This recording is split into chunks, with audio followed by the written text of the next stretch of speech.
ಅದನ್ನ ಯಾವ ರೀತಿ ಮಾಡ್ಲಿಕ್ಕೆ ಸಾಧ್ಯ ಇದೆ, ಅದನ್ನ ಪ್ರಕ್ರಿಯೆಗಳು ಏನು ಅಂತ ಮತ್ತಷ್ಟು ಅದ್ರ ಬಗ್ಗೆ ಗಮನ ಕೊಡ್ತೀವಿ. ಡಿಸಿಸಿ ಬ್ಯಾಂಕ್ ಅಲ್ಲಿ ಏನು 100 ಕೋಟಿ ಹಗರಣ ಆಗಿದೆ ಅನ್ನೋದು ಸಂಘಗಳ ಹೆಸರಲ್ಲಿ ಸಾಕಷ್ಟು ಹಗರಣ ಆಗಿದೆ. ನೋಡಿ, ನನ್ನ ಕ್ಷೇತ್ರದಲ್ಲೇ ಸುಮಾರು 6 ಕೇಸು ನನ್ನ ಗಮನಕ್ಕೆ ಬಂತು, ತಕ್ಷಣ ಕೇಸ್ ಹಾಕ್ಸಿದ್ವಿ. ಏನಾಗಿದೆ, ಬೇನಾಮಿ ಮಹಿಳಾ ಸಂಘಗಳ ಹೆಸರಲ್ಲಿ ಹಣ ಡ್ರಾ ಆಗಿದೆ. ಈಗ ನ್ಯಾಷನಲ್ ರೂರಲ್ ಏನು national NRLM national rural livelihood mission, ಅದರಲ್ಲಿ ಲಿಸ್ಟ್ ಇರ್ತದೆ ಮಹಿಳೆಯರು. ಇದು ಯಾವುದು ವೆರಿಫಿಕೇಶನ್ ಮಾಡಿಲ್ಲ. ಈಗ ಏನು ನಾವು ಬಹಳಷ್ಟು ಪ್ರೋತ್ಸಾಹ ಮಾಡಿದ್ವಿ ಸಂಘಗಳಿಗೆ ಕೊಡೋದಕ್ಕೆ, ಆದ್ರೆ ನಮ್ಮ ಮೂಗಿನ ಕೆಳಗಡೆನೆ ಇವತ್ತು ನಮ್ಗೆ ಯಾರಿಗೂ ಗೊತ್ತಿಲ್ದಾರನೆ ಇವತ್ತು ನಾನು ಅದಕ್ಕೆ ಬಹಳ ಗಂಭೀರವಾಗಿ ತಗೊಂಡು ನಾನು ಹೇಳ್ದೆ, ಇದು ಕೇಸ್ ದಾಖಲು ಮಾಡಿರ್ತೀನಿ. ಯಾರು ತಪ್ಪಿತಸ್ಥರಿದ್ದಾರೆ ಅವರು ಶಿಕ್ಷೆ ಆಗ್ಲೇಬೇಕು. ಈಗ ಇಲ್ಲದೆ ಇರ್ತಕ್ಕಂಥ ಸಂಘಗಳ ಹೆಸರಲ್ಲಿ ಹಣ ಡ್ರಾ ಆಗಿದೆ.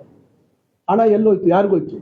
ಇವತ್ತು ಈ ರೀತಿಯಾಗಿ ಅದಕ್ಕೆ ಕೆಲವರು ಸಾಲ ಮನ್ನಾ ಮಾಡಿಸ್ಬೇಕು, ಶ್ರೀಶಕ್ತಿ ಸಾಲ ಮನ್ನಾ ಮಾಡ್ಬೇಕು ಅಂತ ಸ್ಟ್ರೈಕ್ಗಳು ಮಾಡಿಸಿದ್ದು, ಅದೆಲ್ಲ ಮೋಟರ್ ಸೈಕಲ್ಗಳು ಸುಟ್ಸಾಕಿದ್ದು ಏನಕ್ಕಂದ್ರೆ ಗುಂಪಲ್ ಗೋವಿಂದ ಹೊರಟೋಗ್ಬಿಡ್ತದೆ. ಮನ್ನಾ ಆಗ್ಬಿಟ್ರೆ ಹೋಯ್ತಲ್ಲ, ದೊಡ್ಡ ಪ್ರಮಾಣ. ನಮ್ಮ ತಾಲೂಕಿನಲ್ಲೇ ಸುಮಾರು 140 ಕೋಟಿ ಅಂತೇಳಿ ಅಂದಾಜು ಹೇಳ್ತಾ ಇದ್ದಾರೆ.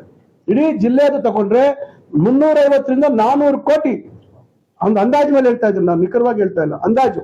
ಈಗ ಒಂದೊಂದು ತಾಲೂಕಲ್ಲೂ ಆಚೆ ಬರ್ತಾ ಇದ್ದಾರೆ ಜನ, ನಮ್ ಕಡೆ ಹಿಂಗಾಗಿದೆ, ನಮ್ಗೆ ನಾವು ಸೈನ್ ಹಾಕಿಲ್ಲ, ಏನು ಹಾಕಿಲ್ಲ. ಇದು ನೋಡಿ, ಏನೋ ಒಳ್ಳೇದಾಗ್ತದೆ, ಮಹಿಳಾ ಸಂಘಗಳು ಮಾಡಿ ಮಹಿಳೆಯರಿಗೆ ಒಂದು ರೀತಿ ಸಬಲೀಕರಣ ಮಾಡ್ದಂಗೆ ಆಗತ್ತೆ, ಅವ್ರು ಪ್ರೋತ್ಸಾಹ ಕೊಡಕ್ ಆಗತ್ತೆ. ಅಂದ್ರೆ ಈ ರೀತಿಯಾಗಿ ಅದನ್ನ ದುರುಪಯೋಗ ಮಾಡ್ಕೊಳ್ತಾರೆ ವ್ಯವಸ್ಥೆ ಅಂತ ಹೇಳಿ ನಾವ್ಯಾರು ಒಪ್ಪಲಿಲ್ಲ. ಅದರಿಂದ ಏನು ಇವತ್ತು ಆಡಿಟ್ ಆಗ್ಬೇಕು, ಆಡಿಟ್ ಅಂದ್ರೆ ಅದಕ್ಕೆ ಕೋರ್ಟ್ ಸ್ಟೇ ತರ್ತಾರೆ. ಒಳ್ಳೆ ಆಡಳಿತಾಧಿಕಾರಿ ಆಗ್ಬೇಕು ಅಂದ್ರೆ ಅದಕ್ಕೆ ಕೋರ್ಟ್ ಸ್ಟೇ ತರ್ತಾರೆ. ಯಾಕಿದ್ರು ಏನು ಉದ್ದೇಶ ಆಗಿರೋ? ಈಗ ನಾವೇನಾದ್ರೂ ಕರೆಕ್ಟ್ ಆಗಿದ್ರೆ ತನಿಖೆ ಆಗ್ಲಿ ಬಿಡಿ, ಯಾಕೆ ಅದಕ್ಕೆಲ್ಲ ಅಡ್ಡ ತರ್ತಾ ಇದ್ದೀರಾ? ಯಾವ್ದಕ್ಕೆ ಪ್ರತಿಯೊಂದಕ್ಕೂ ಅಡ್ಡ ತಂದು ಪ್ರತಿಯೊಂದು ಯಾಕೆ ಅಡ್ಡ ಆಗ್ತದೆ ಅಂದ್ರೆ, ನೀವು ನೆಕ್ಸ್ಟ್ ಏನಾದ್ರು ಮತ್ತೆ ಅಧಿಕಾರಿಗೆ ಬಂದ್ಬಿಟ್ರೆ ಅದನ್ನೆಲ್ಲ ಅಡ್ಡ ಹಾಕ್ಬೇಕಂತ ಯಾರು ಸುಮ್ಮನೆ ಕೊಡೋದಿಲ್ಲ.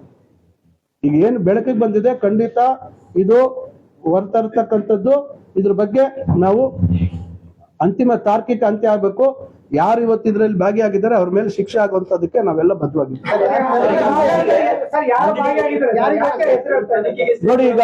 ನೋಡಿ ಈಗ ತನಿಖೆ ಆಗ್ತಾ ಇದೆ. ಈಗ ನೋಡಿ ಕೇಸುಗಳಾಗಿದ್ದಾವೆ. ಈಗ ನಾನು ಯಾರ ಅವಧಿ ಮತ್ತೊಂದು ನಿಮ್ಗೆಲ್ಲ ಗೊತ್ತಿದೆ. ನಾನು ಜವಾಬ್ದಾರಿತ ಸ್ಥಾನದಲ್ಲಿದ್ದೀನಿ. ಇವೆಲ್ಲ ತನಿಖೆ ಆಗಿ ಅಂತಿಮವಾಗಿ ಅದ್ರ ಬಗ್ಗೆ ವರದಿ ಬರ್ದಿರಾ ಸುಮ್ನೆ ನಾನು ಹೆಸರು ತಗೊಂತದ್ದು ಮತ್ತೊಂದು ಒಳ್ಳೇದಲ್ಲ. ನಿಮ್ಗೆಲ್ರಿಗೂ ಗೊತ್ತಿದೆ, ಈಗ ಅಲ್ಲಿ ಕೇಸುಗಳಾಗಿದ್ದಾವೆ. ಕೇಸುಗಳಲ್ಲಿ ಯಾರ್ಯಾರ ಹೆಸರಿದೆ ಅನ್ನೋದು ಗೊತ್ತಿದೆ ನಿಮ್ಗೆ. ಅದರಿಂದ ಏನೇನಾಗಿದೆ ಅನ್ನೋದು ತನಿಖೆ ಆಗ್ಲಿ. ಈಗ ಅದಕ್ಕೂ ಸ್ಟೇ ತರಕ್ ಹೋಗಿದ್ದಾರೆ, ಅದಕ್ಕೂ ಒಂದೆರಡು ಪ್ರಕರಣದಲ್ಲಿ ಸ್ಟೇ ತಂದಿದ್ದಾರೆ. ಯಾಕೆ ಸ್ಟೇ ತರಬೇಕು? ಯಾರು ಹೋಗಿದ್ದಾರೆ ಅಲ್ಲಿ, ಯಾರ್ಯಾರ ಮೇಲೆ ಕೇಸ್ ಆಗಿಲ್ಲ ಅವ್ರು ಹೋಗಿದ್ದಾರೆ.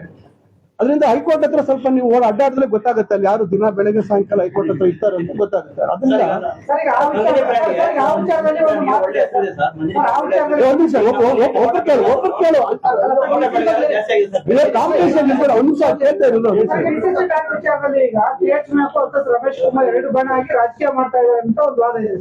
ನೋಡಿ, ಅದಕ್ಕೆ ಅದು ಯಾರು ಏನು 2 ಬಣ ಗಿಡ ನಮಗ್ ಗೊತ್ತಿಲ್ಲ ರೀ.